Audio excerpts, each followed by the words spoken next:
Welcome back to Origami Snowman. My name is Matt. We just got back from spring break. We had a lovely time down in Florida.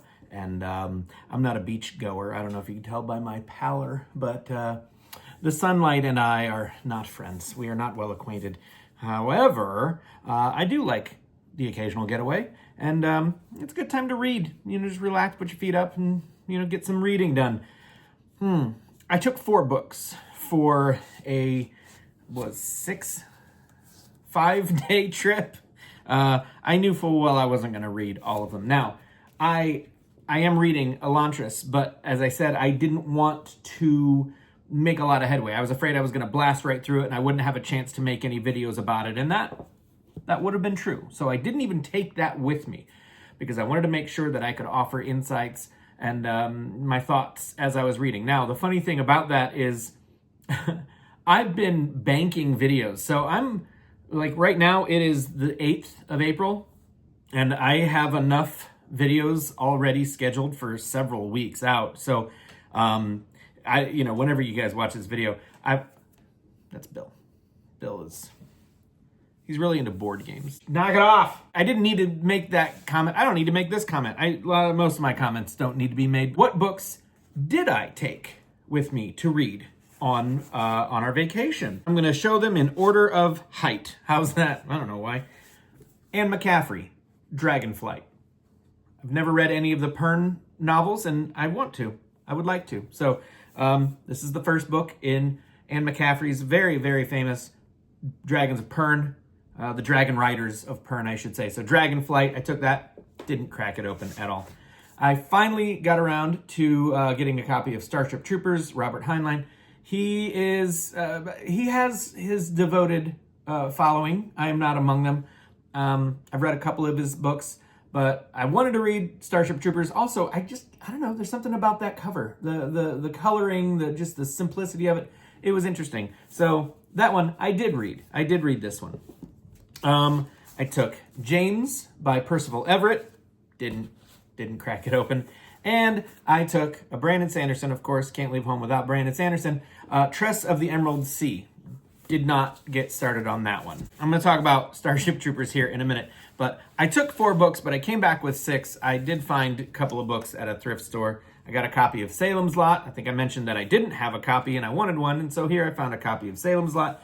And I found a copy of The Amazing Adventures of Cavalier and Clay, a book that I've only ever heard good things about, and I really didn't know what it was about. I kind of started reading it. I'm like 1 chapter in, so not even 15 pages in. And if you notice, my bookmark is a $5 bill, because on that same trip where I bought this book, I found a pair of pants for $7 that I really liked, and in the back pocket of those pants, once I'd washed them, I found a $5 bill. So $2 pants, great book, $5 bookmark. Let's talk about Starship Troopers. 1997, I worked in a video store, which was a really fun job if you can get a time machine and go back and do that job. And Starship Troopers came out, and I didn't care for it. I didn't understand, why is it so corny? Why is it so goofy? I was pretty young. I was 19 years old at the time, and so I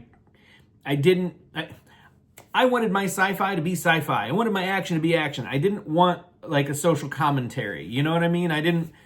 That's not what I was interested in. And so I did not understand the point of that movie. It was a little too, showy, a little too campy. I got distracted by the foofara of it all, by the circus of it all, and I missed the point he was trying to make about this fascist, militaristic society and how they were all like, yes, we're all in and we're here to save the day and blah, blah, blah, blah, blah.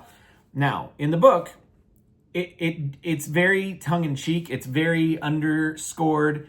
The way the character Johnny Rico explains things, it gets exhaustive. There are several parts of this book that are just very boring. Several pages where he's just sitting in class talking to his teachers about theory and about the morality of war and about the duty of man and of the citizen, and that kind of argument has its place for sure in a war novel, but not so many pages and not so late in the book.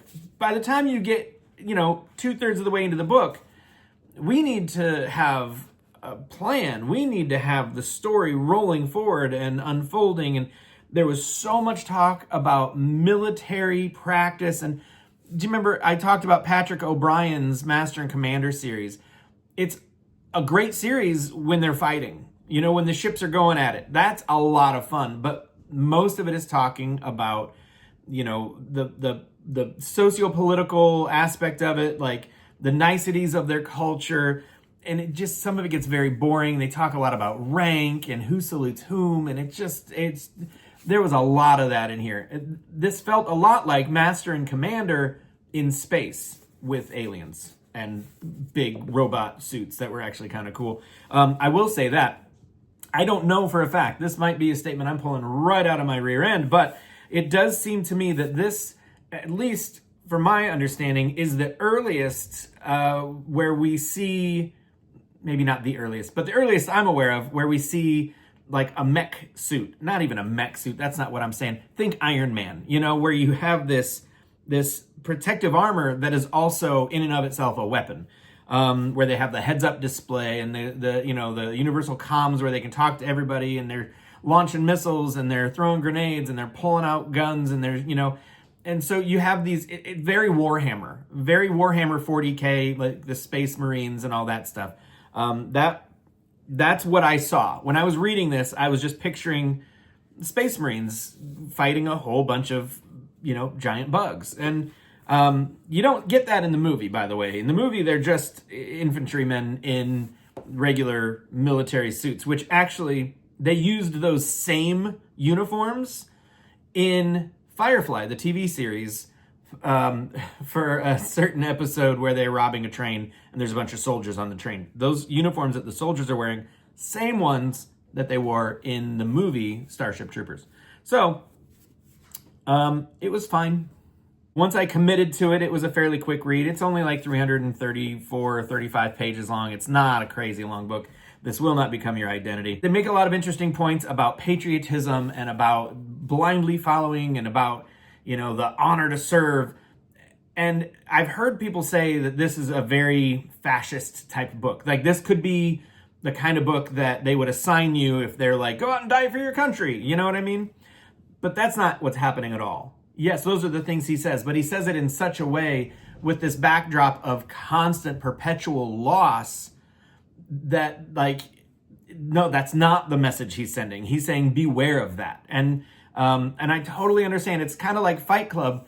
You know, you walk away from Fight Club, and if you're not paying attention, you'll think that the message there is, you know, fight the power, you know, go all in, you know, antisocial, be an anarchist, blow up coffee shops, blow up, you know, credit card buildings. But that's not at all what is being said. What's being said is, in your bid for individuality, be careful that you're not joining this army of nameless, faceless thugs, you know. So it's a similar concept in this book, where it's easy to mistake the message that the author is trying to deliver. It's really easy to fall into the trap and go the other way with it. So it's okay. It's a good classic sci-fi novel. There will be some parts that you skip. There are parts in Jurassic Park that I skipped, like all the pages and pages of chaos theory that I'm like, there's no dinosaurs here. Come on, let's move it forward, please. So Starship Troopers, not too shabby, not terrible, not bad. That's all we're gonna do today. Starship Troopers, I'll give it a 3 out of 5. That's fine. Yeah, okay. Thank you guys so much for watching, and I really do appreciate you guys coming in here and checking things out. If you have any questions, or if you have other books that you think I should read, Dungeon Crawler Carl is coming up. I just ordered it. It should be delivered today, and I'm going to be reading that one soon. I'll be finishing up Elantris here shortly. I'm about halfway through, so that's good. And then I've got so many books I need to read, and I'm such an old man. I don't have much time, so recommend only the best books, please. Thank you so much. You guys are amazing and wonderful, and I will see you in the very next video. Goodbye.